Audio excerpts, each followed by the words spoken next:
And I'm Grant. Shut up! Really? These sons of they've been making us look bad for like 2 years now.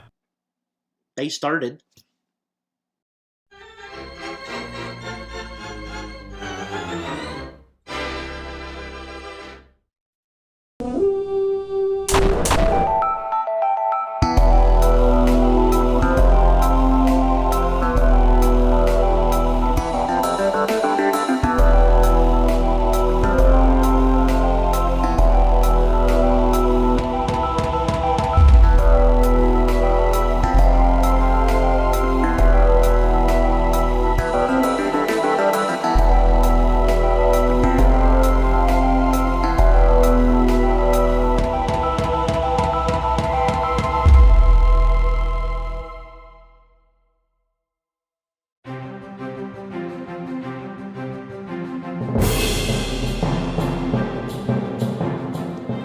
From the Twitter tweet of Michel Command, thanks Michel, Clash of Arms Ardennes, an epic battle during the Battle of the Bulge. This is a Kickstarter game. It has been funded. It's from the Netherlands. I think this is a personal Kickstarter by, if I'm not mistaken to pronounce his name, is Elvin Klappe. And you get a lot of cards. I think this is a card-driven game, obviously. And check it out. Seems fun. I love the artwork. It's very, well, not G.I. Joe-ish, but you know what I'm saying. And also a help from Twitter again. Solar Gamer Joel gave me this tip on a new game. And he says, cue up the 1812 Overture by Tchaikovsky. And he says, does shooting the cannons count as being in the percussion section? Of course it counts as being in the percussion section. What do you think? The violins are going to do it? Come on, give me a break. Anyways, so this game is called Kremlin, and if I could get all this happening, it's Highway to Kremlin 2. And this is La Route du Kremlin. And it's designed by Kevin Zucker. And obviously, hey, look, check it out. You know what I'm saying? Where is it? This is Operational Studies Group gave me this. Highway to the Kremlin, Napoleonic. Check it out. Tiny Battle Publishing and D-Day and Beyond. This is their biggest game ever, a 36 by 20 inch game surface. I mean, I know some of their games on the Flying Pig side, and when they say huge, when Mark says huge, he ain't messing around. There's 352 counters and it comes in a 9-inch by 12-inch box. This is a game designed by John Stafford and Jim Ballogry. Sorry, Jim. Bloody hell, I'm bad at this, man. But anyways, you know what I'm saying? Like my mom would say, si tira avanti. So this game is, this is in late January 1945. The Rhine was breached and the end of the Third Reich drew nearer. So, as I said, game designed and developed by John Stafford and James Baldrigi. The game art is by Jose Ramon Faura and produced by Mark Walker. Obviously, what you get with this game are 2 game maps assembled together to make a huge 36 by 28 inch map of Europe, a rulebook, full color order of battle, turn of entry charts, like I said, 352 double-sided counters, a 9.5 by 12 by 1.5 game box, 2 dice, and check it out at Tiny Battle Publishing. Legion War Games, your chance to change history. A splendid little war, 2nd edition. This is the Spanish-American War. The Santiago campaign, July 1st to 14th, 1898. This is a game designed by Andy Nunes, who is, if I'm not mistaken, a novelist also. Check it out. And so, let's see here what we get with this game. Well, I'll give you the details first. What we get with this game is a 22 by 34 inch map, 352 counters, 24-page rule book, 6 player aids, 3 scenarios, a campaign game. The map scale is 350 yards per hex. The unit size is regiments, battalions, companies, artillery, batteries, and time scale is 6 hours per turn. This is a 1 to 2 player game. Complexity is medium. Solitaire suitability is medium high. And again, from Legion War Games, your chance to change history. Prairie Aflame, the Northwest Rebellion of 1885 by Mark Wojennick. I hope I pronounced his name. Sorry, Mark, if I massacred it. But I just want to say something. These games like Prairie Aflame or Volko's game, Almoravid or Nevsky, these are games that the subjects, for me, I mean, don't come to mind. Not that they don't interest me, but I didn't know they were there. So guys like Mark Wojennick and Volko bring these obscure, I guess, and I'm saying obscure out of ignorance, obscure titles, and I think it's great. I mean, maybe someday one of these guys can make a game on how we stopped the Americans in 1812 from crossing the border, if I'm not mistaken with the date, in Le Coteau, where I live. So someone could make a game about that, and you know what? Nobody's gonna care about it except me, but then it might spike some interest in somebody. Anyways, I'll shut up now. 3CG, that is 3 Crown Games. We have a game designed by Stefan Ekstrom, and the graphics are his also, and it's called Stargard Solstice, and this is a game recreating the campaign in Pomerania from the 15th February to the 6th of March 1945.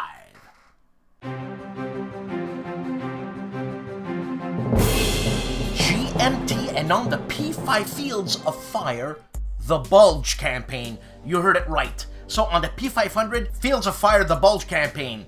Status order, they're not there yet. Orders to date, 468. That's pathetic. I want the game. Let's go. Everybody buy it so I can get it. Alright, so this game is designed by Ben Hall. And this is about the Manchus, 2nd Infantry Division. They faced 3 weeks of intense combat from December 13th, 44 to January 8th, 45 as part of the Battle of the Bulge. What you get with this is a campaign booklet, terrain deck of 55 cards, counter sheet 176 counters, and one 8.5 by 11 player aid card, vehicle table, German squad breakdown. So this is an expansion to that. And I mean, it's not expensive at all at their price. Check it out on their webpage. And complexity is medium high. Solitaire suitability is, that's what this game is made for. So sky high. Vietnam 1965 to 1975, the GMT edition. That's right, not the Victory Games one, designed by Nick Karp and developed by Mitchell Land and Ralph Schelt. So let us see here. What you get with this game is a 3-inch box, 3 22 by 34-inch maps, rulebook, playbook, 8 player aid cards, 2 folding operations player aid card, 4 sheets 9/16 counters, and 2 sheets of half-inch counters. Complexity is high, solitaire suitability is low.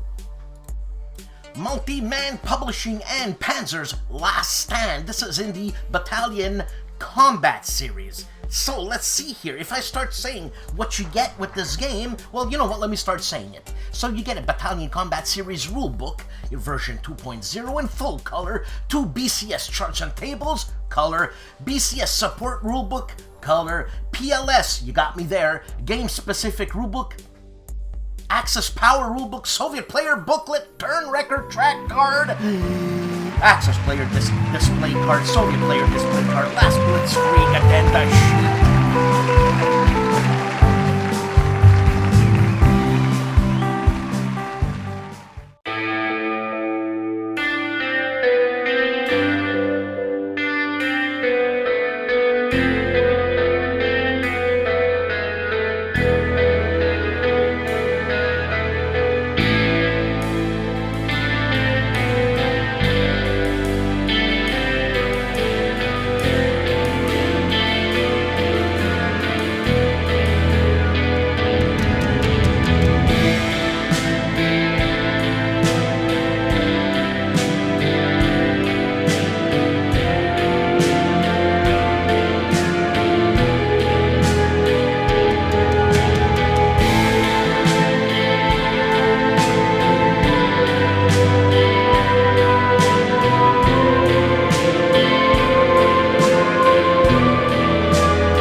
Legion War Games and your chance to change history.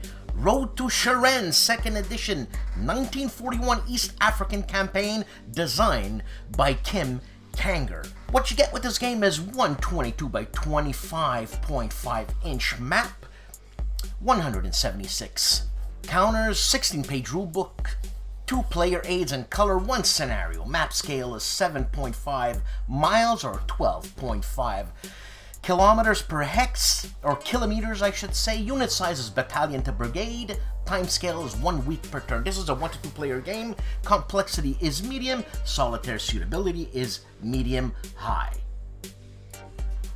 Skyhawk Rolling Thunder 1966, a game designed by Steve Dixon and Bob Best. And they say here that this game is not meant to be a detailed simulation of the Rolling Thunder campaign. It's simply a quick yet engaging game for the player. Same thing like Target for Today or Target for Tonight or B-29 Super Fortress. So what you get with this game is an 11 by 17 inch mounted map, 176 counters, a 36-page color rulebook. You get 11 charts and table aids. You get a target gazetteer, 8 pages, player aids, more player aids, okay then. So the map scales, non-available, unit scale 1 plane, time scale 1 mission. This is a solitaire game, complexity is medium, solitaire suitability is high. Hermann Luttmann.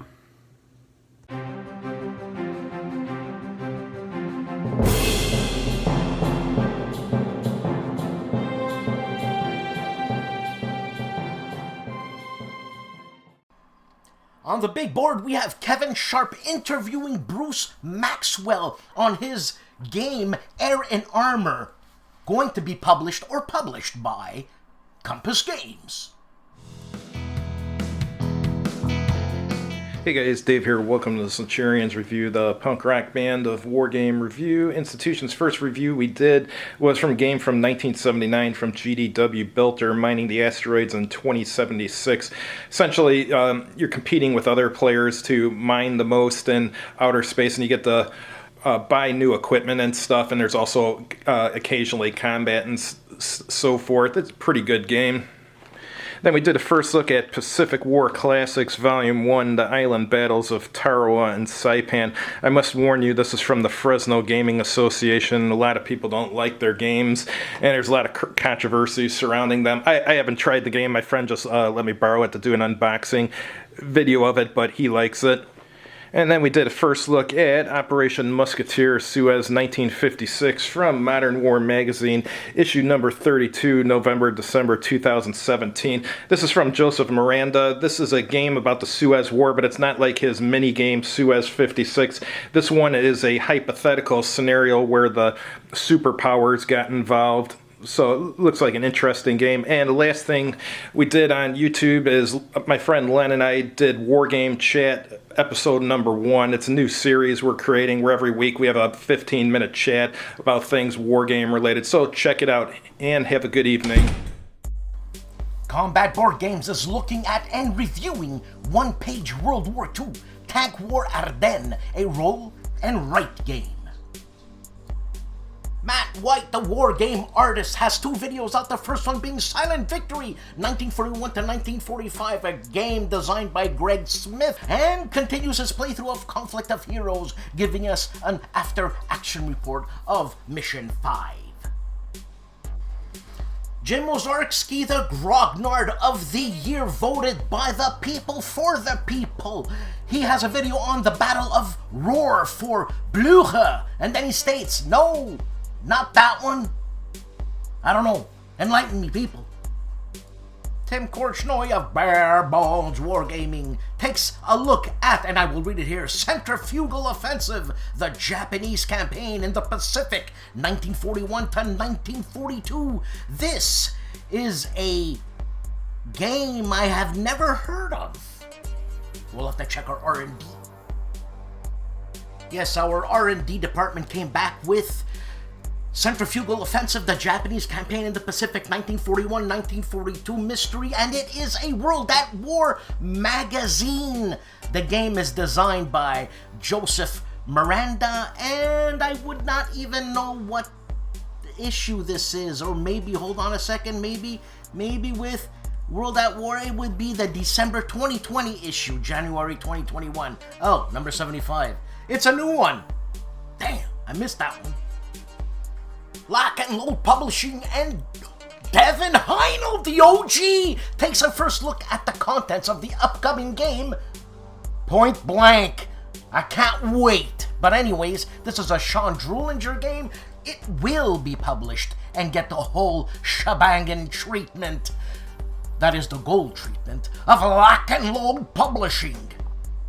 Counterproductive Games gives us a book review to assure My Dynasty, ESR Napoleonic Campaign Guide. So this is Sans Résultat campaign guide, and he's got more videos, and the next video is an overview of D-Day and Beyond, a game published by Tiny Battle Publishing, and he's taken a look at MBT, Old versus New, a game system designed by Jim Day.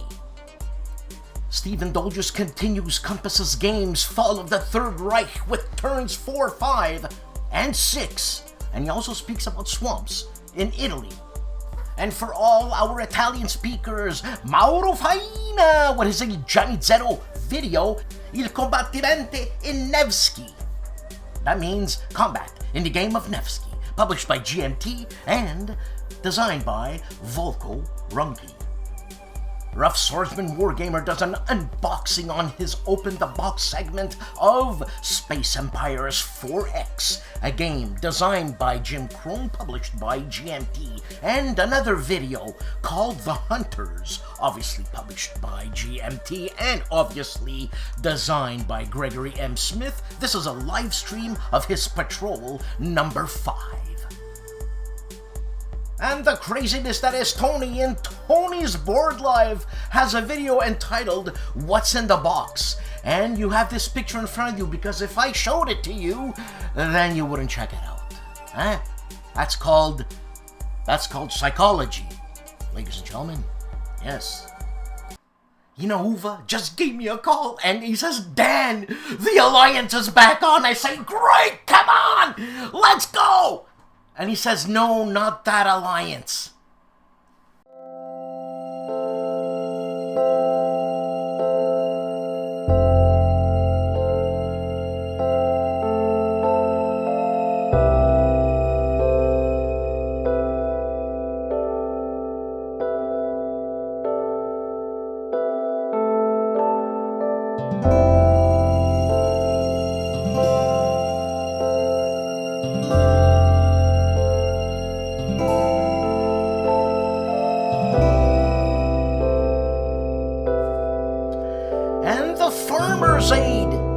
The Player's Aid, whatever, are reviewing Rostov 41 from MMP and also unboxing Saladin from Shackles and Basic Training Part 2, I should say Episode 2 of Empire of the Sun, a Mark Herman game published by GMT. Ladies and gentlemen, Cody of the Discriminating Gamer is doing Cody's Top 100 Games of All Time. We are at number 100 to number 91, March 2021. And STUKAJOE does a huge playthrough on 5 videos called The War of Turkish Liberation by Javier Romero. And you know what? Here's his new intro. I love it. GIMPY of the GIMPY Gamer is doing a video that I am really psyched about on a game called Point Blank. Bootcamp video by the GIMPY Gamer, Point Blank by Sean Drulinger. This is a upfrontish kind of game. Check it out. I'm excited.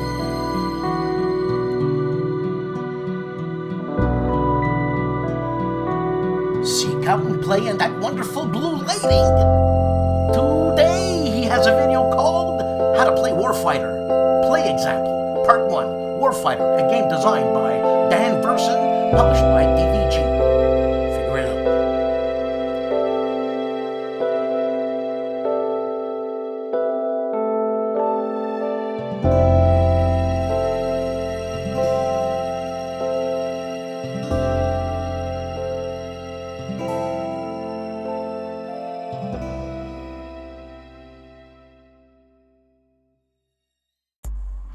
In magnificent style deluxe review, Marco Omnigamer aka Wargamer reviews the Worthington Publishing edition of In Magnificent Style, designed by Dream Team designer Herman Lotman.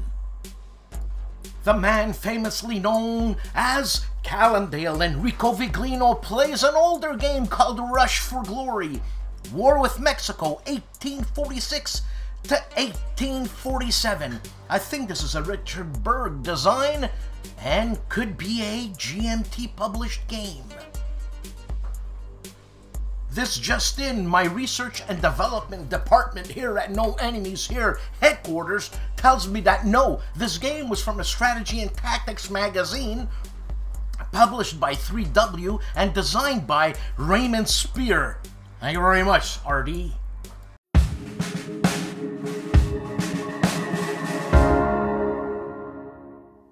Hello, this is Michel Leviathan-Sorbet from the Polish YouTube channel Wojennick TV. As always, this is a brief weekly roundup of the content that appeared on my channel. Firstly, on last Sunday, I presented a movie about the recent contest Planszowe Grand Prix concerning 2020.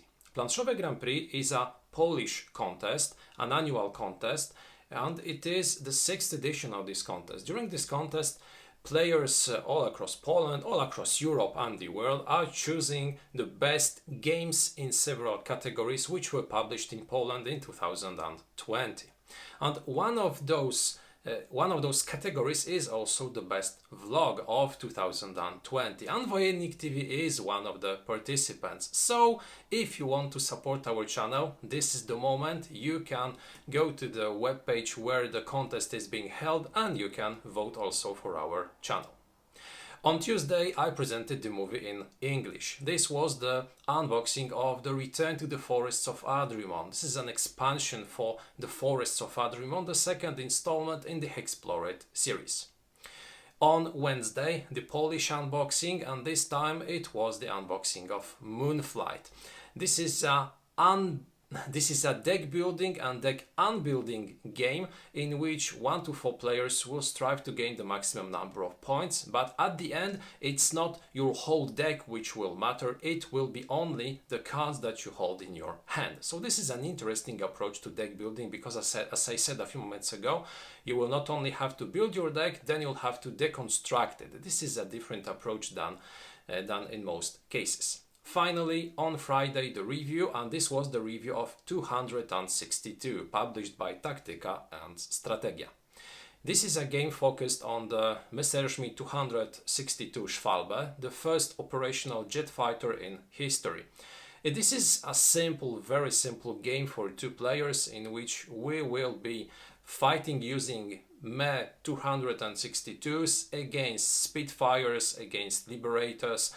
This is a very simple aerial combat game. You'll have a bunch of components, 2 maps and 4 scenarios, although it is also possible to acquire others from the publisher's website. This game was reviewed in Polish, but an English review will soon follow, and when it is online, I will put it into one of the next updates. So that's it from me for this week. I wish you a great week, I wish you a fantastic weekend and happy gaming.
STUKAJOE has 5 videos, I'll count them 5, on a playthrough of the war for Turkish liberation. And check out his new intro.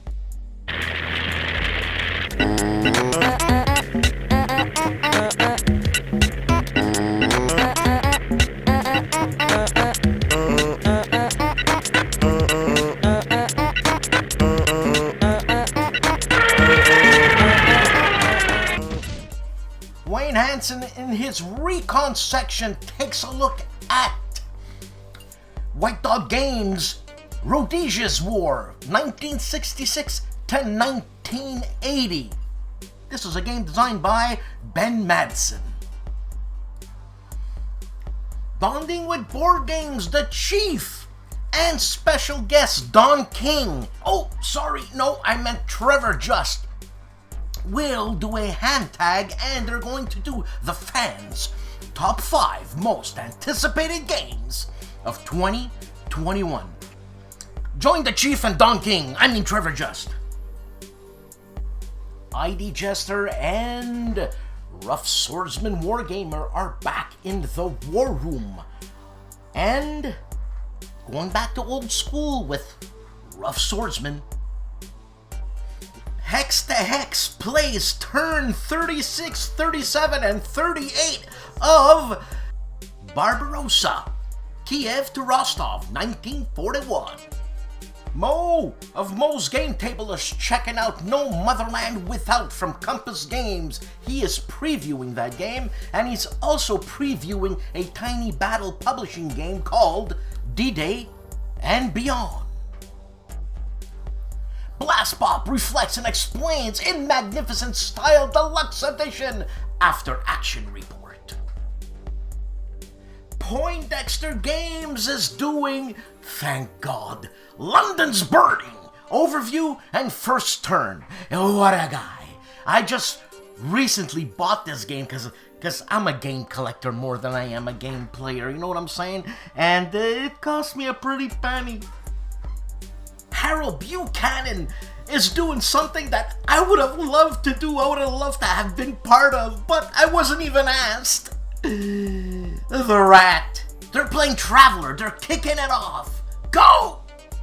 Dad vs. Son continues his Stalingrad 42 Onslaught, the full campaign, a game published by GMT, designed by Mark Simonich. And again, for our Italian speakers, Riccardo Mazzini was busy this week with 4 videos. The first one being Lock and Load Tactical from Lock and Load, which he does Heroes of Normandy on his war log. Also, he checks how Brian trains Brief Border Wars. And Rob Oren on his War and Pieces segment takes a look at No Motherland Without. And the Hugh Hefner of War Games, War, D-Robe plays World War II miniatures, board games, and media. He plays media. Alright, Todd, explain this to me. So he plays France 40, GMT, that's from GMT, it's a Mark Simonich game, and he rambles there, plus he plays Bolt Action, World War II Paint and whatever, and he continues with a 20-minute hobby challenge. Bolt Action, that is. And Jan Heinemann, Let's Play History. I'm gonna bust a gut one day. I'm gonna have to take it easy on that, I swear. This is what he's playing. The guy's crazy. He doesn't have a life. He's Strategic Command World War II War in Europe. Pippin. Crusader Kings 3. Holy moly. Jan.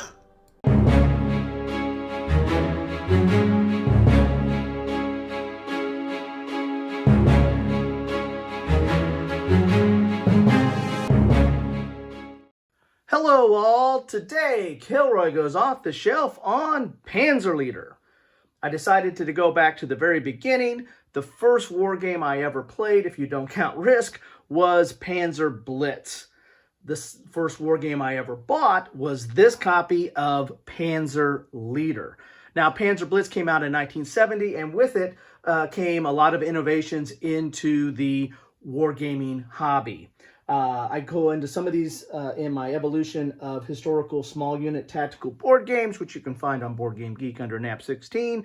But among those innovations were, number one was geomorphic map boards. As you can see here, these are 3 of the map boards. You get 4 in the box of Panzerleader, but Panzerblitz introduced geomorphic map boards, or one of the earlier ones that introduced geomorphic map boards, that you can arrange these in many different ways to do multiple scenarios, which was the other key feature that was introduced around this time frame, was multiple scenarios. So instead of just buying a game that had, you know, one battle or a couple of battles and have maps for each one of those, you had a whole host of scenarios that you rearranged the maps, and you had unique setups for each one of those. Now, this is one of the setups for scenario number 1 here, Utah Beach, but each of the setups were different. I mean, you could they gave you guidelines of where you set up your units. So this is not necessarily the setup for every game. And so that added a lot of replayability to each of the scenarios. And in Panzerleader, you got 20 scenarios. In fact, you could follow this map here. This shows the regions of where the scenarios took place. And there was 20 scenarios in this box that you could play out, and basically covers the Normandy invasion, the Battle of the Bulge, and the Arnhem assaults. A third feature of games, or at least Panzerblitz, Panzerleader, that came out at this time, was a lot of information on the counters. You had your attack, your range, your defense, and your movement. They kind of called it the Z readout. And it was really interesting because you also had, silhouettes of the counters. They had like NATO symbols for the infantry, but for the vehicles, and especially the tanks, because, we all love tanks, you had the silhouette, and that added a little bit of flair to the game. In fact, that information printout, or that Z readout, is actually, translates to today as well. As you can see here, this is a World at War 85 counter for the M1 Abrams, and it has quite a lot of information on it, but that harkens back to the old Panzerblitz, Panzerleader system. Now, Panzerblitz was not perfect. It had some issues with the way you moved, and that you, in line of sight. They tried to fix that in Panzerleader by adding opportunity fire. And then they also brushed it up a little bit more when they came out with the Arab-Israeli Wars, which follows the same system as Panzerblitz and Panzerleader. That was another feature that was not necessarily unique to Panzerblitz or this series, but, this game did teach you line of sight. This was one of my first introductions into line of sight before I got into, Squad Leader and other, small unit tactical games. But this game, did teach me line of sight, which was one of the issues with, some people had issues with this system, and most notably Panzerblitz, but this did, introduce you to line of sight. And also added some issues, added some chrome with the weapons effect chart, because depending on the type of weapon that you used and the type of target, you had different results. Here's your target elevation. This kind of deals with your line of sight. And then you had your combat results table, which was very simple as far as you would disrupt the counter, flip it over. If it was already disrupted, it would be eliminated, or if you got an X, it would be eliminated. And it used the odds combat table. Use your typical, calculate your odds based on your unit's attack value versus the defense value of the target. So that's what I wanted to share with you today. This is an oldie but a goodie, Panzerleader, and that's what I decided to take off my shelf. Another week, another show. Thank you for watching. Please like, subscribe, and please support this channel on Patreon. What a great week. It's good to be alive. And look, anybody have any news on war games and stuff like that? Let me know, because the more news I have, the more news we can spread. Also, Artie and I are starting something. ARDWULF. I suckered the guy in. But anyways, I don't know. There's a lot of questions concerning war games, and a lot of people don't want to speak out because they look foolish. I'm not one of them. I'm a fool. Those back to my ancestors. And I'm gonna be asking all these questions, man. Questions I don't know, questions from commentary, because this is gonna be live. And it's going to be basically, you know, grab you a cup of coffee, ask some questions. Hopefully, Ardwulf can answer it, or maybe I can answer it. And we might have some impromptu guests, I guess. I haven't discussed this with Ardwulf. Hey, Artie, what do you think? And anyways, should be lots of fun.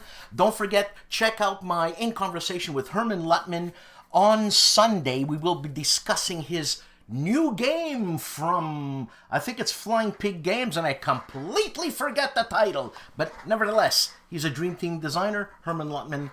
That will be at 6:30 this Sunday, March 7th, 6:30 Eastern Standard Time. Should be fun. Herman's a very easygoing guy. You know what I'm saying? And other than that, as I said, you know what? I can't. I was going to show a business card. I was going to get, what do they call it? Docked, deuced, dabbed, dippity-doodah, whatever. Okay, look. Have a good rest of the weekend. Be safe. Be kind. Be kind. To be angry or to be kind, God, anger takes more effort. Because after, when you're going to be kind, basically when you're kind, you shut up. Sorry, but just shut up and have a good week.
I heard you had a tough mission the last time. If those bombs would have detonated with those 2 hits in the bomb bay, well, let's talk about something else. Today's target is the airfield at St. Omer. Yes, you gotta go back again. The last time the job wasn't finished. Your bomber will be in the middle position. Your squadron will be flying at 25,000 feet as the middle squadron. By putting this airfield out of commission, you're doing yourself and your fellow bomber crews a service. You're going to have good fighter cover, so stay on course, bomb the target, and head back home quickly.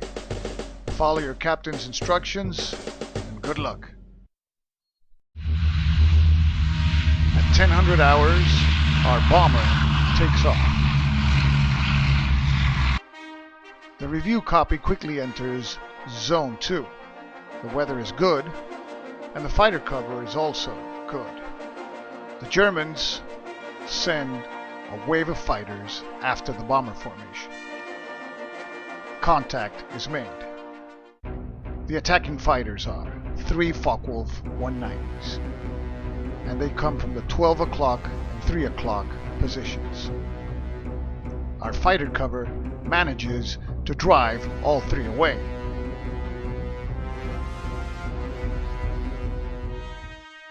The flak over target is non-existent. Our crews prepare for the bomb run.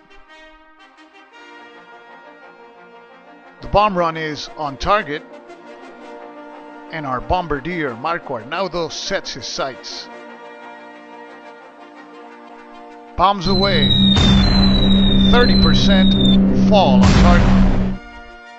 The review copy turns around and starts heading home. However, the Germans send 2 waves after the formation. The first wave makes contact. Coming our way, 4 Me-109s. All the gunners stand ready behind their machine guns.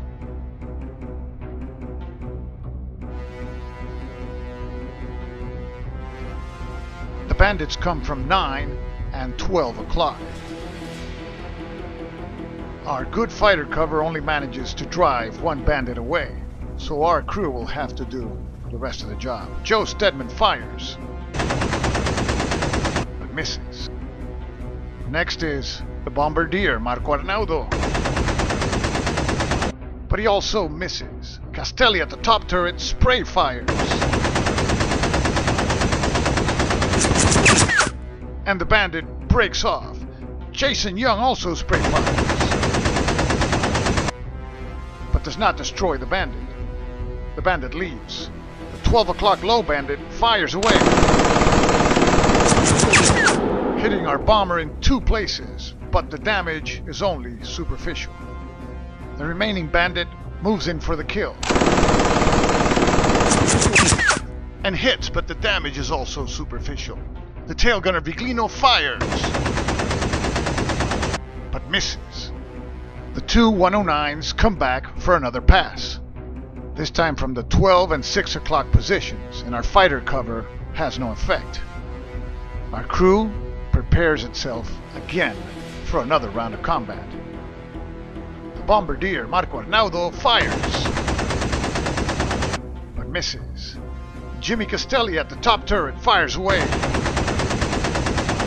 and also misses. Meanwhile, in the tail section, Sergeant Viglino waits and fires. He hits. While forced to break away, the German pilot desperately fires, misses, and leaves. The remaining 12 o'clock bandit moves in for the kill and hits our aircraft in the pilot compartment. The co-pilot, Lieutenant Brunshin, is hit. Fortunately, he only has a light wound. The bandit flies across, but he's not leaving. He comes back for yet another attack, this time from 3 o'clock, and our fighter cover fails again. The crew gets ready for another round, and the captain orders everybody to spray fire. First, Jimmy Castelli. He hits the bandit, but the bandit continues his attack. Next, Lefty Clawland fires, and the bandit continues his approach. Lastly, the ball gunner Joe Stedman fires away. The 109 finally breaks off and leaves for good. And our bomber continues on its way, not before being intercepted by the second fighter wave, this time 2 Me-110s, from 9 and 6 o'clock.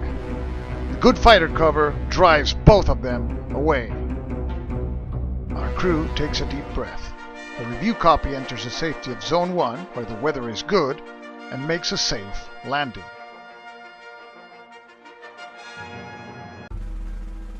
The result of this mission was that 30% of the bombs were delivered on target. The co-pilot, Lieutenant Brunsheen, suffered light wounds and he will be ready for the next mission. In sum, the mission was a victory, the third victory in a row for the review copy in B-17, Queen of the Sky.